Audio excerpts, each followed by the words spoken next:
ಎಲ್ಲ ನಮಗೆ ಅನ್ಯಾಯ ಆಗತ್ತೆ. ನಾವು ಇದನ್ನ ಅರ್ಥ ಮಾಡ್ಕೋಬೇಕು. ಈಗ ನಮ್ಮ ಓಟಿನ ಬೆಲೆ ಎಷ್ಟು?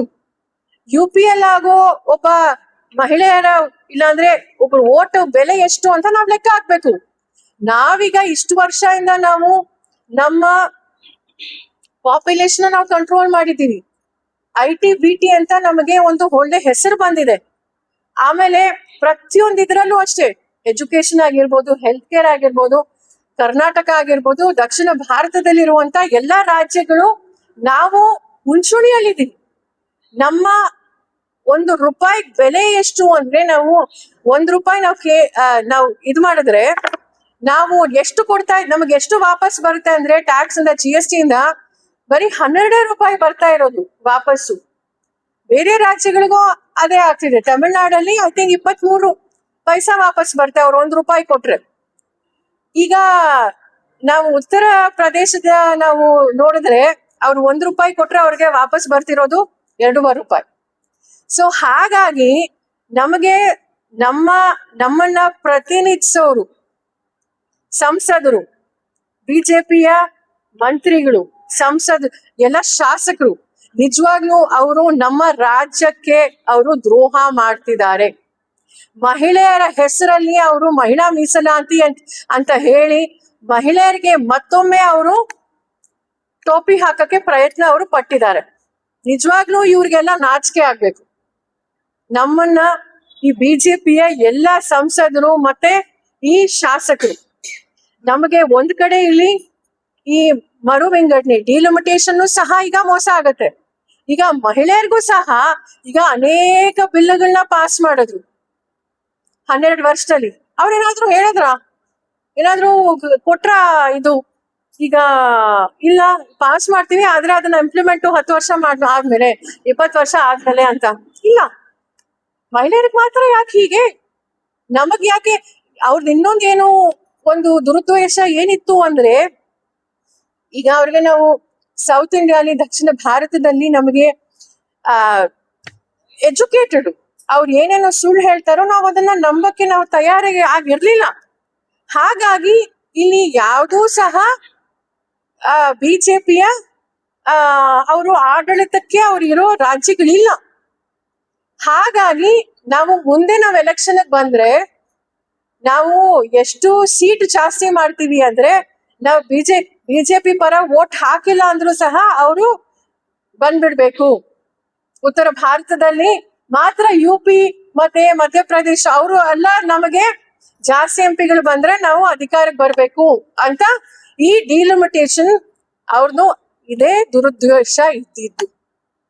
ಹಾಗಾಗಿ ಈ ಒಂದು ಪತ್ರಿಕಾಗೋಷ್ಠಿಯನ್ನ ಉದ್ದೇಶ ಇದ್ದಿದ್ದು ಇದೆ.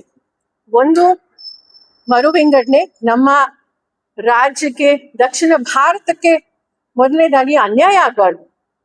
ಎಲ್ರೂ ಕುತ್ಕೊಂಡು ಚರ್ಚೆ ಮಾಡಿ, ಯಾವುದೇ ಪಕ್ಷ ಆಗಿರ್ಲಿ, ಯಾವುದೇ ರಾಜ್ಯ ಆಗಿರ್ಲಿ, ಮತ್ತೆ ನಾವು ನಮ್ಮ ಪಾಪ್ಯುಲೇಷನ್ ಆಗಿರ್ಲಿ, ನಮ್ಮ ಹೆಲ್ತ್ ಕೇರ್ ಆಗಿರ್ಲಿ, ನಮ್ಮ ಎಜುಕೇಶನ್ ಆಗಿರ್ಲಿ, ನಾವು ಇನ್ನೋವೇಷನ್ ಆಗಿರ್ಲಿ, ಅಂದ್ರೆ ಎಲ್ರದಲ್ಲೂ ನಾವು ಮುಂಚೂಣಿಯಲ್ಲಿದ್ದೀವಿ.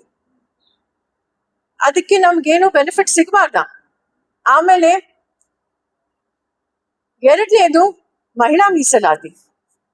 ನಾವ್ ಯಾವ್ದ್ರಲ್ಲೂ ಕಡಿಮೆ ಇಲ್ಲ, ನಮ್ಗೆ ಅವಕಾಶಗಳು ಬೇಕಷ್ಟೇ. ನಮ್ಗೆ ಏನ್ ಕೆಲಸ ಸಿಗುತ್ತೋ ನಾವು ಕರೆಕ್ಟ್ ಆಗಿ ಮಾಡ್ತೀವಿ, ನಿಯತ್ತಿಂದ ನಾವು ಮಾಡ್ತೀವಿ, ಕಷ್ಟಪಟ್ಟು ನಾವು ಸಹ ಮಾಡ್ತೀವಿ. ನಾವು ನೋಡಿ, ಪ್ರತಿಯೊಂದು ಕ್ಷೇತ್ರದಲ್ಲೂ ಸಹ ನಾವು ಯಾವ್ದ್ರಲ್ಲೂ ಕಡಿಮೆ ಇಲ್ಲ ಅಂತ ನಾವು ತೋರಿಸ್ಕೊಂಡಿದೀವಿ. ನೋಡಿ, IAS IPS ಅಧಿಕಾರಿಗಳಲ್ಲಿ ನಾವು ಎಷ್ಟು ಜನ ಮಹಿಳೆಯರಿದ್ದೀರಿ ಅಂತ ನಾವು ನೋಡ್ತಾ ಇದ್ದೀವಿ. ಪ್ರತಿಯೊಂದು IT ಆಗಿರ್ಲಿ, IT-BT ಆಗಿರ್ಲಿ, ಡಾಕ್ಟರ್ಸ್ ಆಗಿರ್ಲಿ, ಟೀಚರ್ಸ್ ಆಗಿರ್ಲಿ, ಯಾವುದೇ ಒಂದು ಕ್ಷೇತ್ರದಲ್ಲೂ ಸಹ ನಾವು ಒಳ್ಳೆ ಕೆಲಸ ಮಾಡ್ತಿದೀವಿ ಅಂತ ನಾವು ತೋರಿಸ್ಕೊಂಡಿದೀವಿ. ಈಗ ನೋಡಿ, 10th ಎಕ್ಸಾಮು ಮತ್ತೆ PUC ಎಕ್ಸಾಮು ಈಗ ರಿಸಲ್ಟ್ಸ್ ಬಂತು. ಪ್ರತಿಯೊಂದು ರಿಸಲ್ಟ್ಸ್ ಅಲ್ಲೂ ಸಹ ನಾವು ಟಾಪ್ ಅಲ್ಲಿ ನಮ್ಮ ಹೆಣ್ಮಕ್ಳು ಇರ್ತಾರೆ. ಆದ್ರೆ ನಾವ್ ಬೇರೆ ದೇಶದಲ್ಲಿ ನಾವು ನೋಡಿದಾಗ ಅವರು 50% ಅಲ್ಲ, ಒಂದೊಂದು ದೇಶದಲ್ಲಿ 60% ಕೊಟ್ಟಿದ್ದಾರೆ. ನಾವೇನು 60%, 50% ಕೊಡಿ ಅಂತ ನಾವು ಕೇಳ್ತಾ ಇಲ್ಲ, ಅಟ್ಲೀಸ್ಟ್ 33% ಆದ್ರೂ ಕೊಡಿ ಅಂತ ನಾವು ನ್ಯಾಯ ಕೇಳ್ತಾ ಇರೋದಷ್ಟೇ. ನಮಗೆ ಆ ಇದು ಯಾವಾಗ್ಲೂ ಆಗ್ಬೇಕಾಗಿತ್ತು, ಅದಕ್ಕೆ ಇವಾಗ್ಲಾರು ಕೊಡಿ. ನಮ್ಮ ಈ ರಾಜೀವ್ ಗಾಂಧಿ ಅವ್ರ ಕನ್ಸಾಗಿತ್ತು, ಅದಕ್ಕೆ ಅವ್ರ ಪಂಚಾಯತ್ ರಾಜಲ್ಲಿ ಈಗ ಮಾಡಿದ್ರು.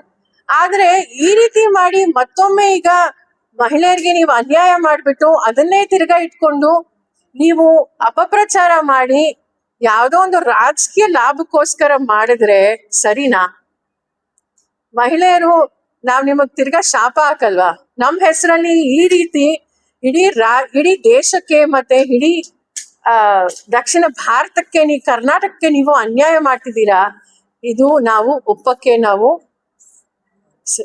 ರೆಡಿ ಇಲ್ಲ ಅಂತ ಹೇಳಿ ಇಡೀ ರಾಜ್ಯದಲ್ಲಿ ಇದೊಂದು ಪತ್ರಿಕಾಗೋಷ್ಠಿ ಮತ್ತೆ ಪ್ರತಿಭಟನೆಗಳು ಮತ್ತೆ ಪೋಸ್ಟ್ ಕಾರ್ಡ್ ಅಲ್ಲಿ ನಾವು ಮಂತ್ರಿಗಳಿಗೆ ಮತ್ತೆ ನಮ್ಮ ಪ್ರಧಾನ ಮಂತ್ರಿ ಅವ್ರಿಗೆ ನಾವು ಬರಿತಾ ಇದ್ದೀವಿ.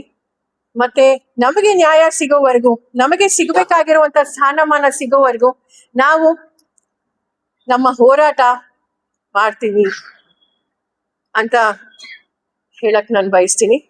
ಈಗ